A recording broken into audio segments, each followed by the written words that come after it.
안녕하십니까, 이진우입니다. 직장인들의 연말정산이 본격적으로 시작됐죠. 연말정산은 개인마다 내야 되는 세금이 다 다르기 때문에 매달 월급이 나올 때마다 세금을 예상해서 일정 부분을 떼어냈다가 나중에 1년 후에 세금을 그동안 더 많이 냈으면 돌려받고 덜 냈으면 토해내는 이런 정산인데요. 이게 매년 공제 항목들이 조금씩 달라져서 헷갈리기도 하고 또 꼼꼼하게 챙길 게 많죠. 오늘은 올해 달라진 부분은 뭐고 뭘 좀 잘 챙겨야 되는지 살펴보겠습니다. 궁금한 점 있으신 분들은 참여하실 문자번호 샵 8001번으로 저희 인터뷰 중에 또는 인터뷰 전이라도 질문 보내주시면 저희가 인터뷰에 잘 반영해 보겠습니다. 짧은 문자는 50원, 긴 문자는 100원, 정보 이용료는 있습니다. 1월 21일 목요일 손에 잡히는 경제, 광고 듣고 바로 돌아오겠습니다. 예, 아침에 들어온 경제 뉴스들부터 챙겨 듣겠습니다. 앳셋플러스의 김치형 경제 뉴스 큐레이터 김큐 나오셨습니다. 어서 오세요. 네, 안녕하세요. 제닛 옐런이 네. 원래 미국 중앙은행 총재라고 해야 되나요? 연준 그죠. 의장이었는데 네. 재무부 장관이 됐어요. 네, 지금 지명을 받고 예. 청문회를 했습니다. 네. 그렇죠. 생각해 보면 미국도 인물이 많지는 않구나. 계속 네, 똑똑한 사람들을 계속 쓰는 것 같기도 하고요. 네. 그렇기는 한데 경기 부양을 대규모로 하겠다. 네. 나라빚 늘어나는 거 지금 걱정할 때 아니다. 그런 발언을 했군요. 네, 뭐 남의 나라 청문회에 신경 쓰는 거는 사실 미국의 경제 정책을 엿볼 수 있기 때문에 저희가 그 예. 발언에 좀 주목을 하는데요. 당장은 재정 적자를 신경 쓰지 않고 대규모 경기 부양에 집중하겠다는 의지가 강력하게 드러났습니다. 말씀하신 대로 이제 그 제닛 옐런 미국 재무부 장관 지정자에 대한 청문회가 있었고요. 이제는 조 바이든 대통령이 새벽에 취임을 했으니까 이제 내정자가 아니라 당선인이 아니라 이제 대통령이 됐네요. 예. 근데 바이든 대통령의 정책 자체가 경기 부양에 좀 초점이 맞춰져 있거든요. 그러니까 재무부 장관도 이 정책에 맞춰서 우리는 앞으로 돈을 좀 시장에 많이 풀겠다. 그러니까 경제팀은 팬데믹으로 타격을 받은 미국인들에 대한 신속한 구제 정책에 집중하겠다. 이렇게 예. 발언을 했습니다. 미국의 민주당이 집권하면 돈을 열심히 풀 거라는 건 우리의 예상 범위 안에 있었던 거니까 네네. 이거는 다시 한번 확인한 건데 네. 금융시장에서 궁금해하고 걱정되는 건 민주당이 집권하면 이런저런 세금 많이 올릴 것이고 그렇죠. 그리고 일부 빅테크 기업에 대한 독점 문제를 날카롭게 제기하면서 그들의 경영에 영향을 줄 수도 있겠다. 주가에는 나쁠 수 있겠다는 이제 걱정도 하고 있었는데 거기에 대해서는 어떤 혹은 뭐 단서나 언급이 있었습니까? 민주당이 아무래도 약간 분배에 초점을 맞춰놓은 정책을 시행을 하기 때문에 방금 전에 말씀하신 것처럼 기업의 독점이라든지 아니면 돈을 많이 벌고 있는 기업들의 법인세를 올린다든지 이런 정책을 좀 추구를 합니다. 실제로 어제 그 재무부 장관도 제닛 옐런도 그런 얘기를 살짝 했거든요. 법인세를 장기적으로는 올리려고 생각한다라는 얘기를 했습니다. 근데 두 가지 단서를 달았는데요. 하나는 올리는 건 올리는 건데 트럼프 정부 때 내려놓은 걸 정상화시키는 거다라고 얘기를 했고요.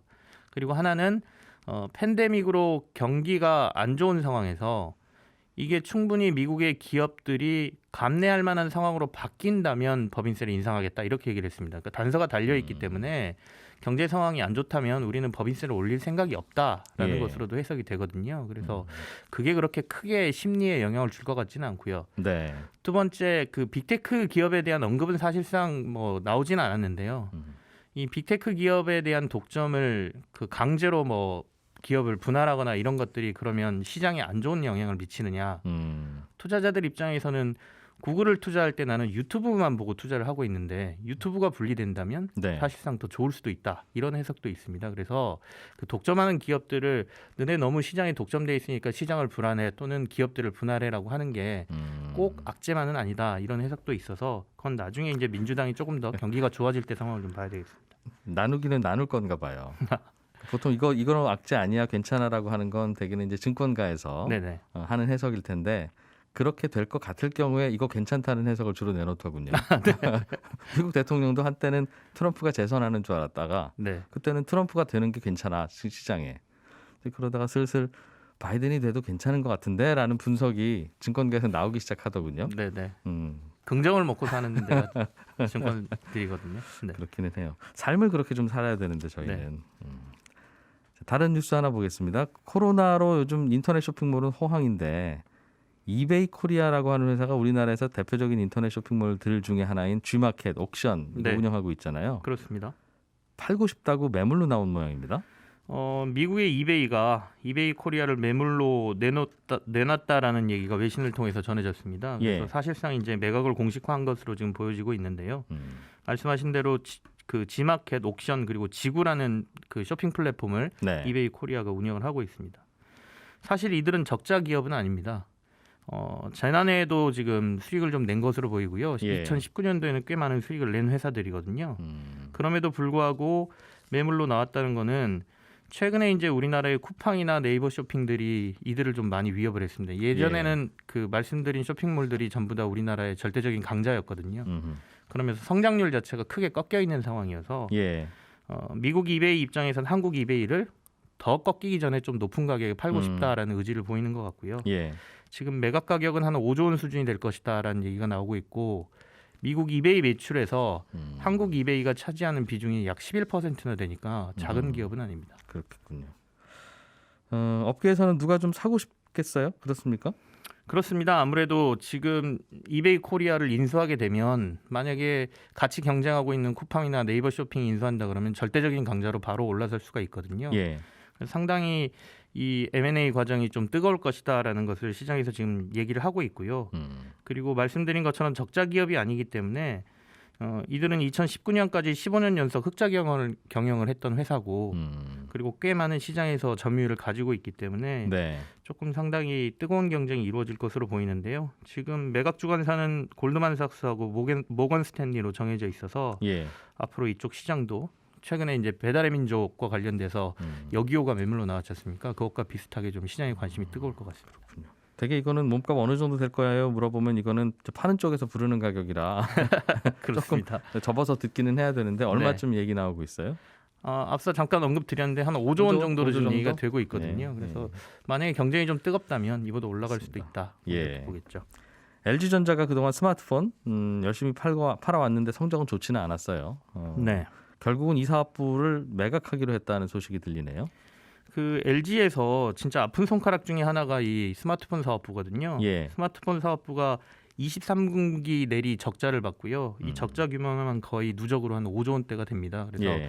어떻게 해야 되느냐 밖에서도 얘기가 많았는데 그 권범석 LG 사장이 사내 메일을 통해서 그 매각 가능성을 얘기를 했습니다. 예. 모든 걸 열어두고 둘러보겠다라고 얘기를 했고요. 그래서 사실상 LG의 스마트폰 사업부가 매각된다라고 시장에선 받아들이고 있고요. 임직원들한테 이렇게 이메일 보냈으면 매각한다는 얘기 한 거네요. 예. 예. 근데 다만 그 임직원들에게는 고용은 그대로 승계할 테니까 걱정하지 말라라고는 얘기했는데 예. 직원들 입장에는 상당히 고민이 될 수 있는 상황인 것 아, 같습니다. 그런 얘기도 했어요? 네. 그럼 사실상 정말 매각이네요, 그러면. 아무래도 뭐 사업부가 매각되게 되면 다른 일을 맡거나 해야 예. 되거든요. 그렇게 예. 됐을 경우에 직원들은 고민이 커질 수밖에 없기 때문에. 그렇겠습니다. 근데 LG가 경제 위기 때 직원들을 안 자르는 기업으로 제일 유명하거든요. 네. 그래서 승계하겠다는 의지는 강력하게 밝혔습니다. 여기가 한 연간 한 1조 원 정도 손실을 보던 사업부라서 네. 주식시장에서는 이거 판다고 하니까 그럼 손실이 줄어들겠구나 해서 반기는 모양이에요. 어제 LG 주가가 크게 올랐거든요. 네. 그래서 사실상 그 시장에서는 적자 나는 사업부를 정리하기를 바라고 있던 마음이었는데 예. 이게 공식화됐기 때문에 그렇다면 LG가 완전히 최근에 그 전장 사업부, 그러니까 전기차와 관련된 외국의 큰 회사를 하나 인수했지 않습니까? 예. 좀 더 경쟁에 있는 사업부로 구조조정이 될 것이다. 거기가 핵심이 될 것이다라는 기대감 때문에 예. 주가가 좀 많이 올랐습니다.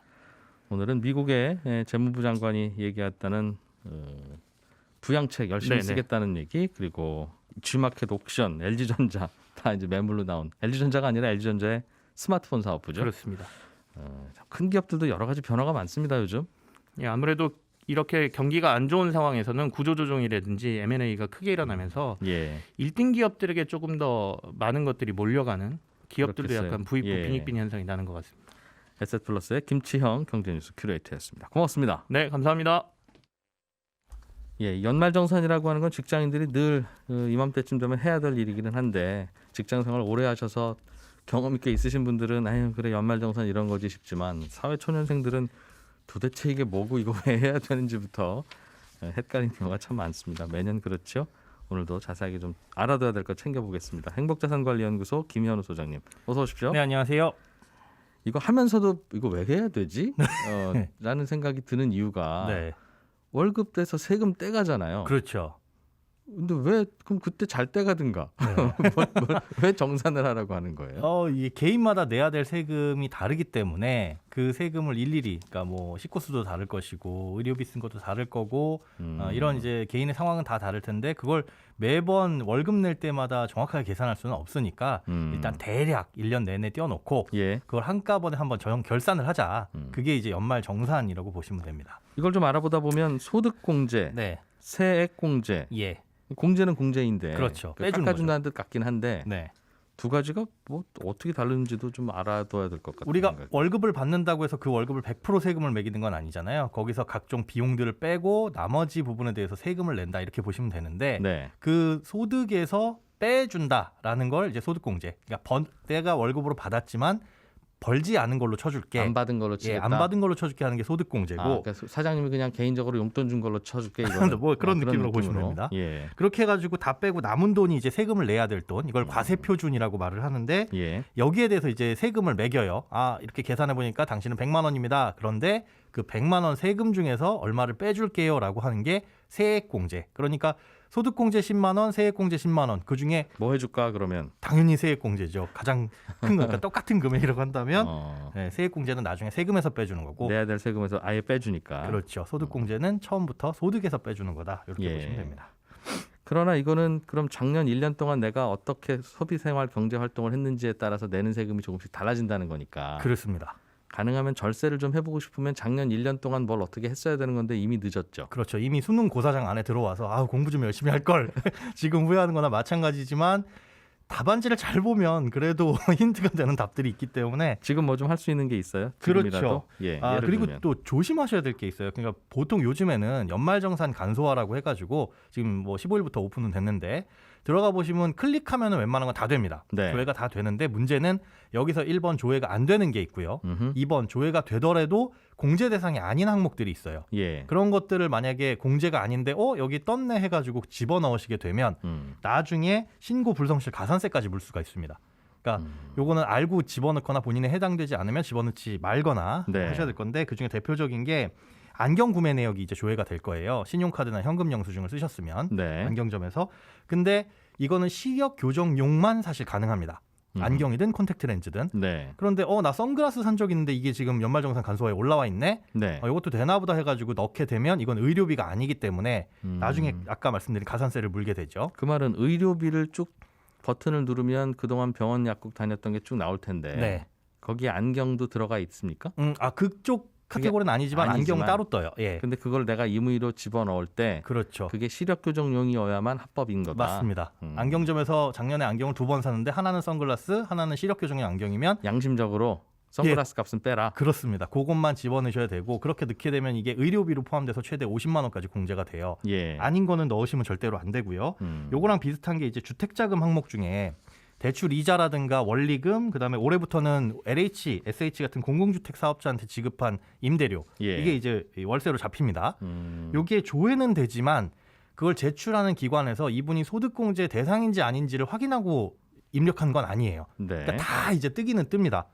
하지만 근로자들 중에 연봉이 7천만 원 이하이고 뭐 예. 무주택자이고 이런 기준이 있잖아요. 예. 이 기준에 맞는지 안 맞는지 검증이 안 된 거기 때문에 그냥 올려는 주는데 그것도 아까 선글라스처럼 맞습니다. 양심적 또는 본인이 알아보고. 예, 양심적이 아니죠. 이게 나는 몰랐어라고 나도, 하더라도 네, 그거는 알 수 없으니까. 네, 예. 이걸 잘못 넣으시게 되면 이것도 공제 대상이 아니더라도 넣으시면 안 된다라는 거. 이게 그래서 자칫하면 이게 이제 조금 과장하면 탈세된다는 거거든요. 네, 편리하게 해놨지만 이 부분은 조회를 편리하게 한 것이지 되는 걸 다 올려놓은 건 아닙니다. 그래서 그 그렇군요. 부분은 좀 신경을 쓰셔야 돼요. 요즘에는 의료비 중에서도 실손보험으로 보험금 받는 게 있는데. 그렇습니다. 그리고 심지어는 작년에 병원 갔던 거 올해 받는 경우도 있는데. 예. 그러면 이거는 연말정산에서 내가 의료비 쓴 걸로 해야 되는 건지 아니면 올해부터는 더욱 편리해진 게 뭐냐면 실손의료비로 지급받은 것도 다 조회가 돼요. 그러니까 내가 실제로 병원 가서 작년 한 해 동안 쓴 게 200만 원인데 네. 실손보험을 탄 게 150만 원이다. 예. 그러면 그게 200에서 150이 빠지고 50만 원만 공제 대상이라는 게 연말정산 간소화에 뜹니다. 그래서 헷갈리실 일이 없어요. 그런데 문제는 말씀하신 것처럼 보험금 청구를 3년 안에만 하면 되기 때문에 재작년에 병원 갔던 거 올해 받았을 수도 있잖아요. 예, 그렇게 해가지고 탈세를 하셨던 분들도 계셨다고 하는데 올해부터는 이게 원천적으로 봉쇄가 돼요. 왜냐? 작년에 보험금을 안 탔다. 그래서 200만 원을 썼다고 하더라도 예. 올해는 이제 공제가 됩니다. 예. 하지만 만약에 이제 올해 가가지고 그에 대해서 보험금을 150만 원 수령하셨다. 그럼 올해 쓴 의료비에서 차감이 돼요. 네. 근데 만약에 올해는 아프질 않아서 병원을 한 번도 안 갔다. 그러면 이제 돌려받았던 의료비에서 이제 환급이 되는 거죠. 네. 네, 그렇게 되기 때문에 어쨌든 조삼모사이긴 하지만 아무튼 이중 공제는 안 되는 거다. 예, 안 됩니다. 모르겠어요. 작년 재작년에 의료비 쓰시고 나 이거 그냥 보험금 청구할 거니까 빼야지라고 했던 분들이 네. 올해 이제 청구하셨을 텐데 네. 이거는 작년 거니까 그냥 저희가 안 받으신 걸로 해드릴게요가 되는지는 확인해 볼게요. 확인해 봐야 되겠네요. 네네. 알겠습니다. 또 어떤 거 챙겨야 됩니까? 일단 아까 말씀드린 것 중에 이제 산후조리원 비용도 작년부터 그 간소화에 뜨기는 떠요. 네. 하지만 이게 의무 제출은 아니라서 안 뜰 수도 있습니다. 그래서 네. 본인이 산후조리원에서 비용을 쓰신 분들이 있다라고 하는데 여기 간소화에 안 떴다면은 실제로 영수증을 청구를 하셔야 되고요. 예. 또 보청기나 휠체어 같은 이제 장애의보장구 같은 경우에도 안경과 마찬가지로 의료비 공제가 됩니다. 근데 이것도 영수증을 따로 떼셔야 되고요. 네. 또 난임 시술비라고 해가지고 병원에서 난임 시술을 받게 되면 이건 15%가 아니라 20% 공제를 해줍니다. 근데 문제는 병원에서 이걸 제출할 때 요 시술은 난임 시술입니다 해가지고 국세청에 제출하는 게 아니에요. 네. 그러다 보니까 의료비 중에 그 구분이 안 돼 있겠군요. 안 돼 있습니다. 그래서 의료비 내역이 간소화에 뜬 걸 보시고 일일이 난임 시술에 대해서는 본인이 확인해서 체크해가지고 난임 시술 쪽으로 양심적으로 등록을 하셔야 됩니다. 그다음에 교복하고 체육복 구입비도 학교에서 공동 구매한 경우에는 네. 요거는 이 간소화로 조회가 됩니다. 그런데 그냥 교복 전문점이 아닌 다른 곳에서 샀다. 체육복 같은 경우에 특히나 이런 것들은 영수증을 발급받아서 하셔야 되고요. 별도로 이건 교복이었습니다. 네, 그렇습니다. 그리고 취약전 아동의 학원비 같은 경우, 그러니까 초등학교 입학하기 전에 3월에 입학했는데 2월까지 학원 다녔다. 그런 것들도 공제가 되는데 이것도 직접적으로 영수증을 떼셔야 되고요. 야, 이것도 그러니까 미리 챙겨뒀어야 될 게 꽤 많네요. 맞아요. 교복이라고 해서 샀는데 그냥 엄마 신용카드, 아빠 신용카드 받고 그냥 옷가게에서 샀다. 예, 그러면 안 그런 되죠. 거라면 미리 챙겨놨어야지. 미리 챙겨놓으셔야 돼요. 지금 기억도 잘 안 나고 이걸 그때 했나 안 했나 가물가물하시면 힘드시니까. 그럴 수 있겠어요. 예, 그런 것들은 업체를 직접 찾아가셔가지고 지금이라도 영수증을 발급받고 제출을 하시면 공제를 받으실 수가 있습니다. 그러니까 따로 지금 영수증 안 챙겨놨으면 지금이라도 뛰어다녀야 되는 데가 좀 있는데. 맞습니다. 뭐 안경점 같은 경우일 수도 있겠고. 산후조리원, 뭐 교복 뭐 예. 여러 가지 있죠. 근데 그 사이에 문 닫았네. 특히 이제 코로나 때문에 문 닫은 자영업자도 많을 테니까. 그렇죠. 어떡하죠? 혹시나 폐업을 하셨다면 사실상 불가능해요. 이거를 따로 영수증을 받기가 불가능하시고 예. 특히나 이제 안경 구입 같은 경우에는 이게 시력 교정용인지 아닌지를 확인을 받아야 되는데 네. 저 이거 분명히 그때 영수증 받았습니다. 신용카드 이거 내역서 있습니다라고 하더라도 그게 이 시력 교정용인지 아닌지 확인이 안 되기 때문에 사실상 폐업이라고 한다면은 방법이 없다고 보시면 됩니다. 네.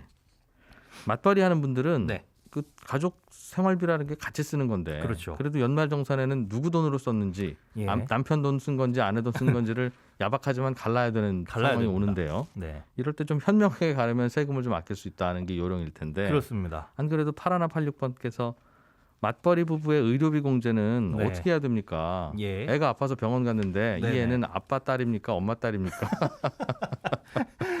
자, 의료비는 한쪽으로 모는 게 유리해요. 예. 한쪽으로 모는 게 유리하고 소득이 적은 쪽으로 모는 게 유리합니다. 왜 소득이 적은 쪽으로 모는 게 유리하냐? 의료비는 그 연봉의 3%를 초과해서 지출한 부분에 대해서 잠깐만요. 소득이 적은 쪽으로 몰라고요? 예, 얼핏 들은 상식으로는 소득이 많은 쪽으로 몰아야 이분이 세금 많이 내는데 절약이 더 된다고 들었는데. 그럴 때는 소득공제가 그렇고 예. 의료비는 세액공제입니다. 그리고 얼마를 넘어서 써야 되냐 하면 연봉의 3%를 초과해서 써야 돼요. 예. 그러니까 1억 버시는 분이 있고 배우자는 2천만 원을 번다. 아. 예, 2천만 원의 3%면은 60만 원인데 예. 1억 버시는 분의 3%면 300만 원이니까 의료비를 100만 원 썼다면은 1억 버시는 분 쪽한테 몰아봤자 네. 한 푼도 공제를 받을 수가 없는 거예요. 아하. 그러니까 적게 예. 버시는 분 쪽으로 3%를 일단 채우고 예. 그 다음에 초과되는 부분에 대해서는 세액 공제이기 때문에 쓰신 돈의 15%를 돌려주는 거니까 소득이 많고 적은과 상관없이 나중에 돌려받는 금액이 결정된 같으니. 세금. 예. 다만 이제 낼 세금 자체가 아예 거의 없으신 분은 적게 버는 분들이 워낙 적게 벌어서 세금 낼 게 없으면 그거는 그런 의미가 없죠. 없지만. 예. 그래서 뭐 만약에 헷갈리신다. 적게 버는 쪽이 유리한가? 우리 비슷한데라고 하시면 네. 요번에 지금 간소화 서비스에 들어가서 대략적으로 한번 시뮬레이션을 돌려보시면은 그 부분은 확인을 하실 수가 있으실 거예요. 그렇군요. 4,500번 번호 쓰시는 분께서 미혼 직장인이신데 부모님께 매달 용돈을 드리고 계시다고. 아하. 아이고 성공하시겠습니다. 예. 훌륭하십니다. 이분은 뭐 좀 어떻게 해드려야 되는 거 아니에요? 해드리고 싶지만 이게 효도공제 이런 것 좀 생겼으면 좋겠습니다. 없어요? 하지만은 요거는 대상이 안 되고요. 만약에 이제 부모님을 소득이 없으시다면 그런데 같이 모시고 살지 않다고 하더라도 60세가 넘어가셨으면 예. 인적공제 대상자는 돼요. 알겠습니다. 예, 하지만 용돈은 아쉽지만은 이게 무슨 대상이 없다. 예, 대상에는 없습니다. 0051번께서 네. 정확히 이 질문 해주시네요. 방금 말씀하셨듯이 의료비는 네. 소득 적은 분에게 몰아야 되는 건데 네. 그러면 남편과 아내가 있는데 남편이 소득이 적다고 가정을 해보죠. 네. 그러면 남편한테 몰아줘야 되는데 아이 병원 갈 때 엄마 카드 들고 갔네. 어떻게 해요 그럼? 이건 엄마 신용카드로 찍혀 있을 이게 텐데 명의로 갑니다. 연봉 많은 엄마. 나중에는 못 예. 바꿔요. 그러니까 아. 지금 와가지고 누구 한쪽으로 몰아줄 수는 없고 쓰실 때 결정을 하셔야 돼요. 본인의 명의로 된 카드는 본인만 공제를 받을 수 있고 그럼 누구 카드가 유리하냐라고 봤을 때 이것도 25%를 초과해서 쓴 부분만큼만 공제가 됩니다. 그러니까 25% 초과해서 쓰려면 소득이 좀 낮은 편이 유리하겠네라고 보겠지만 그 다음부터는 소득 공제이기 때문에 요건 조금 애매할 수가 있습니다. 아유 복잡해. 그거는 다음에 네. 꼭 와서 다시 한번 설명해 주세요. 평생 이거 해야 되니까. 네, 행복자산관리연구소의 김현우 소장이었습니다. 고맙습니다. 네 고맙습니다. 예, 저는 또 내일 아침 8시 30분에 인사드릴게요. 지금까지 이진우였습니다. 고맙습니다.